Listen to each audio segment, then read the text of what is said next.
அருமை ஜெயா தொலைக்காட்சி நேயர்கள் அனைவருக்கும் அன்பு வணக்கம். சிரிப்போம் சிந்திப்போம் நிகழ்ச்சியில உங்களை சந்திப்பதிலே மிக்க மகிழ்ச்சி.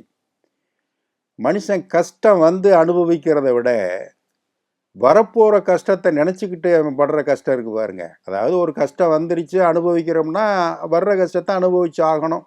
சரி, சில பேருக்கு கஷ்டம் வராது, ஆனா வரப்போகுது வரப்போகுது வரப்போகுதுன்னு நினைச்சுக்கிட்டே கஷ்டப்படுவான் பாருங்க. அது ரொம்ப டேஞ்சரஸ், ரொம்ப துயரமயமானது. கஷ்டத்தையாவது அனுபவிச்சிடலாம், அதை நினச்சி நினச்சி டென்ஷன் ஆகி பரபரப்பாகி தூக்கம் இல்லாமல் அது வந்துச்சுன்னா என்ன பண்ணுறது, அப்படி போனால் இப்படி பண்ணுறதுன்னு தேவையில்லாத கற்பனைகள், வீணான துன்பங்கள், துயரங்கள், அது வந்து பெரும்பாடு படுத்தி போகும். ஒரு பார், அந்த பாருக்குள்ள ஒருத்தன் உட்காந்துருக்கான்னா அவனை எல்லாருமே வந்து பார்த்துக்கிட்டு இருக்காங்க, என்னடா பண்ண போகிறேன் அப்படின்னு. அரை மணி நேரமாக ஒரு கிளாஸில் ஊற்றி வச்சுக்கிட்டு குடிப்போமா வேணாமான்ற மாதிரி அதை பார்த்துக்கிட்டே உட்காந்துருக்கான்.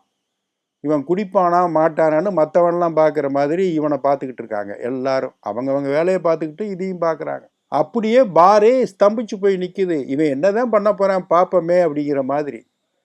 அந்த நேரம் பார்த்து ஒரு லாரி டிரைவர் வந்தார். அவங்களாம் கட கட கடன்னு வருவாங்க, வேலையை முடிச்சுட்டு கிளம்பிடுவாங்க. உள்ளே நுழைஞ்சு அப்படியே பார்த்தாரு. எல்லாரும் உள்ளே இருக்காங்க, ஆளுங்க 10-15 பேர்.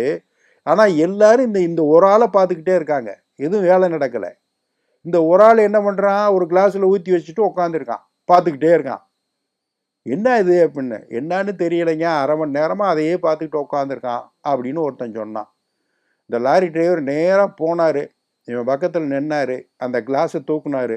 கட கட கடன்னு ஒரே கல்ப்பை அடிச்சுட்டு டப்புன்னு கீழே வச்சுட்டு அவர் வாட்டுக்கு நடந்து போனார். திருப்பி அழுக ஆரம்பிச்சிட்டான். இவன் போய் அப்புறம் லாரி டிரைவர் பக்கத்தில் உட்காந்து, நீ வந்து வருத்தப்படாத, சும்மா ஒரு விளையாட்டுக்கு தான் செஞ்சேன், நான் ஒரு கிளாஸ் தானே குடித்தேன், 2 கிளாஸும் அவனுக்கு வாங்கி கொடுக்குறேன், நீ கவலைப்படாத அப்படின்னு ஆறுதல் சொன்னான். நான் அதுக்காக அழுகலைங்க, நேரப்போகிற துன்பத்தை நினச்சி கஷ்டத்தை நினச்சி நான் அழுக ஆரம்பிச்சிட்டேன் அப்படின்னா.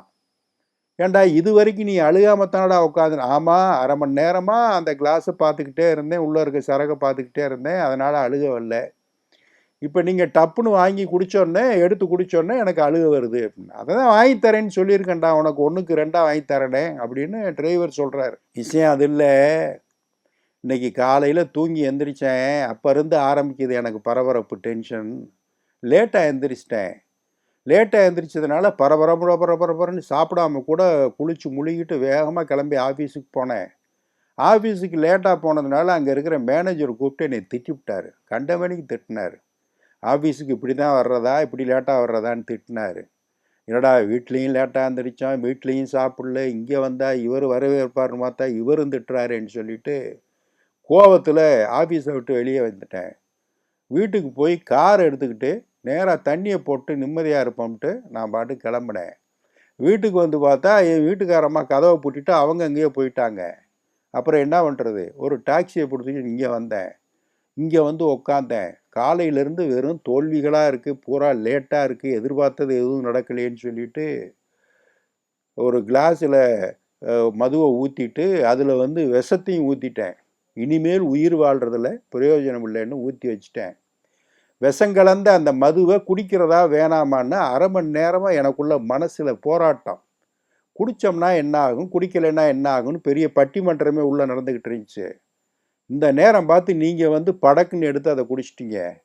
விஷங்கலந்த மதுவா, ஐயோ நான் உயிரோடு இருக்க மாட்டேனான்னு அந்த டிரைவர் பதற ஆரம்பிச்சிட்டாரு. உடனே இவன் சொன்னான், பதறாதீங்க, வருத்தம் எனக்கு தான், நீங்கள் வருத்தப்படக்கூடாது. இப்போ நான் குடிக்கணும்னு வச்சுருந்த அந்த மதுவை, விஷங்கலந்த மதுவை நீங்கள் குடிச்சிட்டிங்களே, நீங்கள் சாவீங்களா சாக மாட்டீங்களான்னு இன்னொரு கஷ்டம் எனக்கு இப்போ மனசில் வந்துருச்சு. அப்படி நீங்கள் செத்து போனால் கூட உங்கள் மரணத்துக்கு நான் காரணமாயிட்டும் பாருங்கள், அதை நினச்சி பார்க்குறேன். அது ஒரு பெரிய துன்பமாயிருச்சு எனக்கு. நானாக இறந்தால் கூட அது எனக்கு என்ன சேர்ந்தது.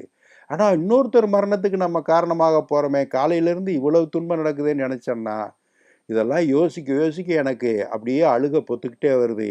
இனிமேல் நான் என்ன செய்ய போறேன்னு தெரியலன்னு அழுதுகிட்டே இருக்கான். இப்படி தான் சில நேரங்களில் துன்பத்தை கண்டு கலங்காமல் வரப்போகிற துன்பத்தை கண்டு கலங்குவது அதிகமாக இருக்குது. அடுத்த ஒரு நிகழ்வில் சந்திப்போம். இந்த நாள் இனிய நாளாக அமைய நல்வாழ்த்துக்கள். வணக்கம்.